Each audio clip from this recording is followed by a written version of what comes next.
ये है खबरों की खबर और आप देख रहे हैं खबरों की खबर टीवी।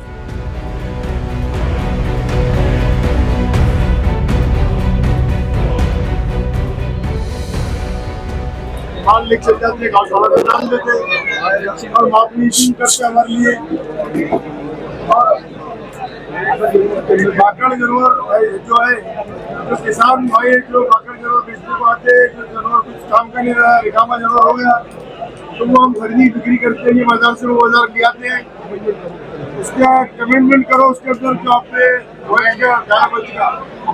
उसको अमेंड करना चाहिए। हाजी साहब, इस मीटिंग में क्या फैसला हुआ? ये मीटिंग में फैसला होने वाला है, ये मीटिंग में फैसला ये हुआ जब अभी धरना चालू रहेगा 100% हमारा बंद है और 100% भी बंद रहेगा। जब तक हमारा फैसला नहीं होता, सरकार हमको कुछ नहीं निर्णय दिए, जब तक हम ये आंदोलन चालू रखेंगे। हम रोडों पे उतर जाएंगे, हम धरना ऑफिस, डीसी ऑफिस मुख मोर्चा निकालेंगे, धरना निकालेंगे। हमारी पूरी मांगे पूरी नहीं होगी और बहुत परेशानियां रोड पे आ गई और इससे हमारा जो समाज है उसके अंदर परेशान होगा। लोगों ने हमको मजबूर कर दिया रोड पे आने और ये आंदोलन रुकने वाला नहीं है। यहाँ पे पूरे महाराष्ट्र के 36 जिले से पूरे हमारे जमात के लोग यहाँ पे आए हुए हैं और यहाँ से हर जिले के अंदर पूरा आंदोलन हमारा चालू रहेगा। रोड आंदोलन चालू रहेगा, कलेक्टर ऑफिस के सामने हम आंदोलन करेंगे। और ये जो हमारे को जो तकलीफ दे रहे, ये गाय के नाम पे जो हमारे लोग मारे जा रहे, तो ये चीज हम बर्दाश्त करने वाले नहीं है। कितनी तादाद है इस पर डिपेंड? तादाद महाराष्ट्र में हमारे महाराष्ट्र के लिए हमारे साथ में पूरी जितनी बिरादरी है, हमारे 30 से 35 लाख बिरादरी है, ये सब रोड के ऊपर आए हैं। आज की मीटिंग में क्या डिसाइड हुआ? बोले ना, आज की धरना चालू होगा। हमारी जो मीडिया है वो जो बेचारों को जो हाल चल रहा है, तो वो मीडिया वाले कुछ बता रहे नहीं कि शेतकरी अभी कौन सी हालत में, कौन सी परेशानी में है। अभी कुछ वाकया होता है इंडियम के अंदर, एक बच्चा बीमार था तो उसके पैसे नहीं थे, तो उसने क्या वो दवा खाने के बिल के बदले में उसने उसका जानवर ला के इंडियम के अंदर दे दिया। तो उसके ऊपर क्या बोलना था? तो बंद कब तक रहने वाला है? अभी बंद बोले तो जब तक हमारा को कुछ ऊपर से पूरे उसके साथ में पूरा मुस्लिम समाज है और दलित समाज का हमारे साथ बहुत है। अभी कुछ दिनों में हम सब रोड पे आने वाले हैं। तो कोई मोर्चा वगैरह निकालने वाले आप? यहाँ से आंदोलन हमारा चालू रहेंगे। ऐसा नहीं होगा। आपको मालूम होना चाहिए कि सुलह हुदैबिया के वक्त क्या हुआ था अल्लाह के रसूल के जमाने में। पूरे सहाबा मुखालिफ थे अल्लाह के रसूल के फैसले के खिलाफ। हम नहीं मानते ये फैसले को, अल्लाह के रसूल आप गलत फैसला कर। राहत मिली, उसके बाद वो फैसले की तारीफ हुई और उसके बाद जो जंगे अल्लाह के रसूल ने जीती, फिर मक्का फतेह हुआ, वो बहुत सारा बड़ा वाकया है, वो टॉपिक भी नहीं है तो आज मैं उसमें जाता नहीं। लेकिन ये मिसाल मैं आप लोगों को इसलिए दे रहा हूं कि फैसला जो भी होगा, आपकी ये टीम, ये बड़े लोग, ये जमात के लोग जो भी फैसला करेंगे आपको इताअत करना पड़ेगी। बिरादरान खुरैश, और अगर आपके अंदर इताअत का जज्बा नहीं है तो आप समझ लिए आपके ऊपर जो मुसीबतें आ रही है वो मुसीबतें खत्म नहीं होने वाली। 36 जिले से हम उनका शुक्रिया अदा करते हैं। और भाई जो तुम बात बोल रहे हैं ना इसकी तानी मैच की, तो तानी मैच का तो विशेष नहीं निकाले थे हमने। तानी मैच हमने बनिश नहीं करे अभी तक। और रहा दूसरी बात, ये जो चल रहा है अभी फ़िलहाल में, तो अपना बैठने से कोई मसला होने वाला नहीं है अभी फ़िलहाल में।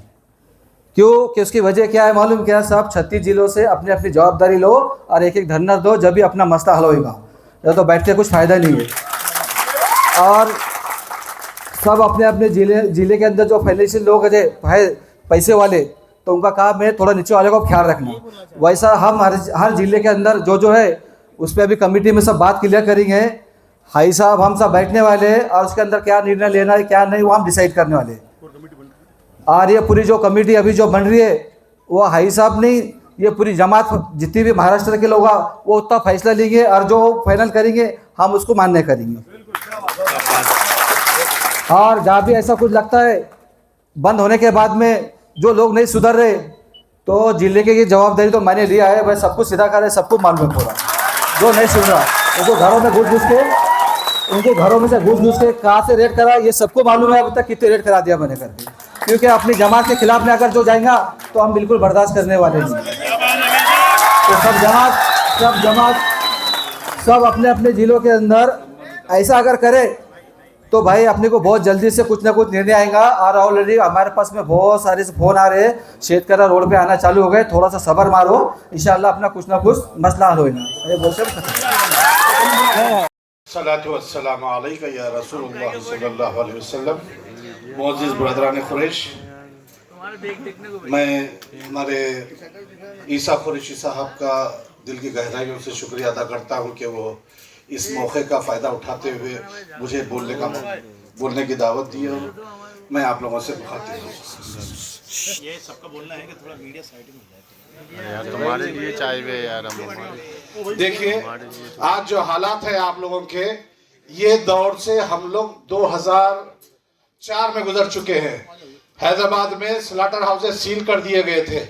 उस वक्त हमने तंजीम बनाई और तहरीक शुरू की, जो हिंदुस्तान की सबसे मशहूर तहरीक हुई और हमारी तहरीक में लगभग 30,000 कुरैश बरादरी के हमारे पीछे थे। और अल्हम्दुलिल्लाह हिंदुस्तान में आज 4 स्लॉटर हाउस मॉडर्नाइज हैं। हम इसका तजुर्बा कर चुके हैं। एक स्लॉटर हाउस वाली बात बता रहा हूँ मैं आप लोगों को कि वहाँ पर हमारे पास पानी का जो ज़ख़ीरा है, जो गड्डीपेट और हिमायत सागर के नाम से मशहूर है, वो उसकी वजह से एक स्लॉटर हाउस का पोल्यूशन बोर्ड का परमिशन नहीं मिल रहा था।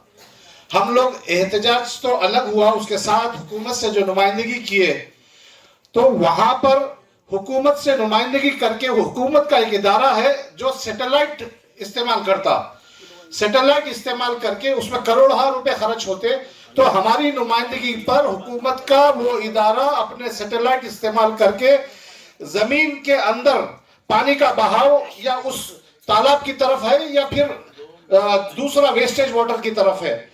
तो लगभग 4,500 साल पुराने पत्थर वगैरह उसकी मालूमात हुई और ये पता चला कि पानी का बहाव तालाब की तरफ नहीं बल्कि वो सीवरेज की तरफ है।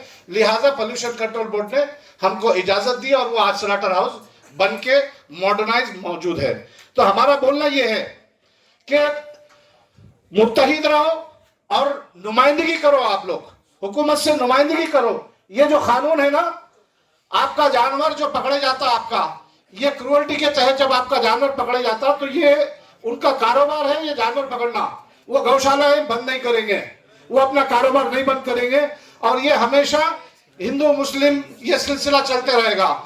मेरा एक मशवरा है, जो मेरा तजुर्बा है, हैदराबाद के अतराफ पूरे तेलंगाना में कई गौशालाओं के पास जाके हुकूमत को अदालत से ऑर्डर लिया मैं और वहां पर एहतजाज करके, चूंकि ऑर्डर के बाद भी ये नहीं देते, तो हम एहतजाज करके हम जानवर वापस लिए। और कानून है कि जानवर आपको वापस मिलना चाहिए, पकड़ने दो उनको, मगर कानून बोलता कि आपको वापस दें। 2 सूरतों में वो लोग जब्त कर सकते हैं। एक के आपको पहले सजा होनी चाहिए, अगर आप लोग सजा याफ्ता है तो आपका जानवर जब्त किया जाएगा।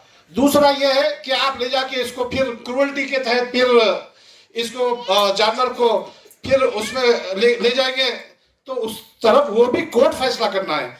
अदरवाइज 50 रुपए आप जुर्माना भरिए और जानवर वापस लाइए। और ये कानून के लिए हम लोग सुप्रीम कोर्ट में 2018 में हम पिटीशन फाइल कर चुके हैं, हमारा मुकदमा चल रहा। मैं ईसा कुरैशी साहब से जो परेशान हैं उनके लिए हर महीना लगभग 1,000 लोगों के लिए 7,500 रुपए हम लोग देने का इंतजाम किए।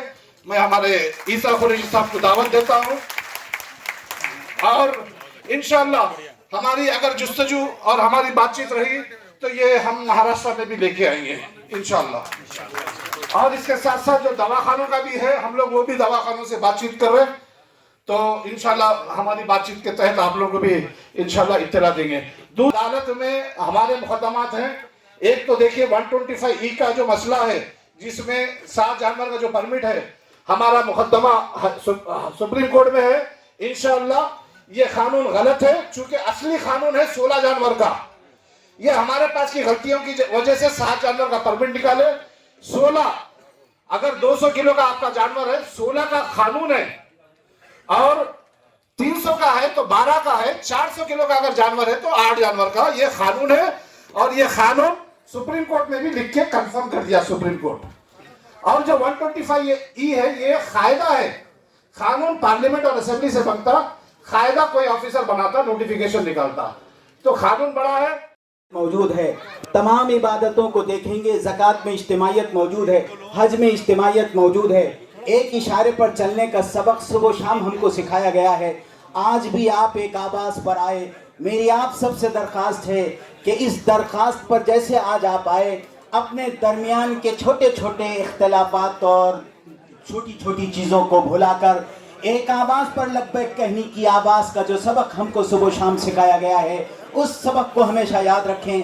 आज जैसे आपने लब्बैक कहा है, आइंदा भी जब भी कोई प्रॉब्लम और जो भी मिशन आगे जारी रखा जाएगा, एक आवाज़ पर लब्बैक कहने। ईसा साहब, हाजी ईसा साहब ने जो आवाज़ लगाई और औरंगाबाद की जानिब जो बड़ा मजमा पूरे महाराष्ट्र से चल कर आया है, मेरी आप सबसे दरख्वास्त है कि आइंदा भी इसी तरह को, इस बुनियाद को बाकी रखें। और आने वाली मुसीबतों के मौके पर दो चीज़ों का जायज़ा लेना चाहिए।